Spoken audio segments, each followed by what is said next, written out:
There is a specific and often exhausting habit that a certain kind of person cannot seem to shake, turning every decision over and over, considering every angle, every possible consequence, long after everyone else in the room has already moved on and made their choice. People call this person indecisive, overly cautious, someone who takes too long to simply commit. And then, years later, a strange pattern becomes visible across this person's entire life. Considerably fewer major regrets, considerably fewer decisions that blew up in ways nobody saw coming, considerably more outcomes that actually held up over time compared to the people who decided quickly and moved on without a second thought.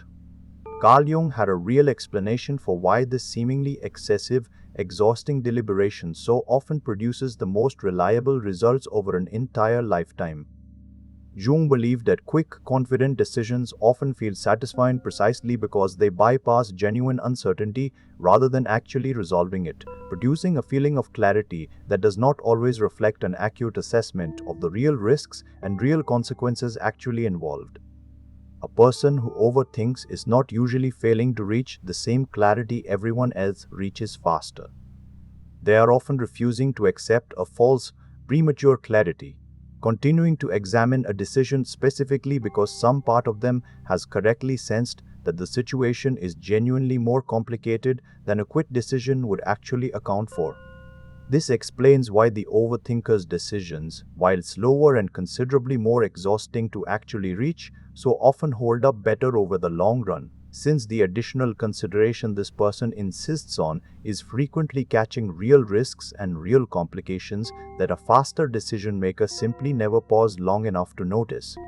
What looks, in the moment, like unnecessary hesitation is often, according to Jung's understanding, a genuine and valuable form of due diligence that other people are simply skipping in favor of the more comfortable feeling of quick, confident closure. If you recognize this pattern in your own life, hear this clearly. Being called overly cautious or slow to decide is not reliable evidence that something is wrong with your decision making. According to Jung's understanding, your refusal to accept premature clarity may actually be one of the reasons your decisions, examined over an entire lifetime, hold up considerably better than the people who moved faster and looked more confident doing it. Here is what actually matters, and it requires distinguishing between productive deliberation and unproductive circling. Genuinely useful overthinking continues to surface new, relevant information or genuine new considerations each time you revisit a decision. Unproductive circling simply repeats the same worry without adding anything new. Learning to recognize this difference lets you trust the genuinely valuable version of your own careful deliberation, while gently interrupting the version that has stopped actually adding anything useful. Think honestly about your own history of major decisions, and consider whether the additional time and consideration you insisted on, even when others called it excessive, has actually produced fewer significant regrets over your entire life compared to decisions made quickly and confidently. Right below the single word for the decision you took the longest to make that turned out, in the end, to be exactly right. Naming it is the real and practical way you start trusting your own careful deliberation as a genuine strength, rather than continuing to apologize for a pace that has, over your whole life, actually served you considerably better than speed ever would have.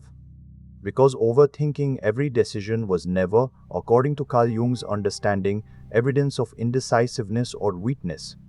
It was very often a refusal to accept false, premature clarity, and across an entire lifetime, that refusal tends to produce considerably fewer real mistakes than the confident, quick decisions everyone else was making instead.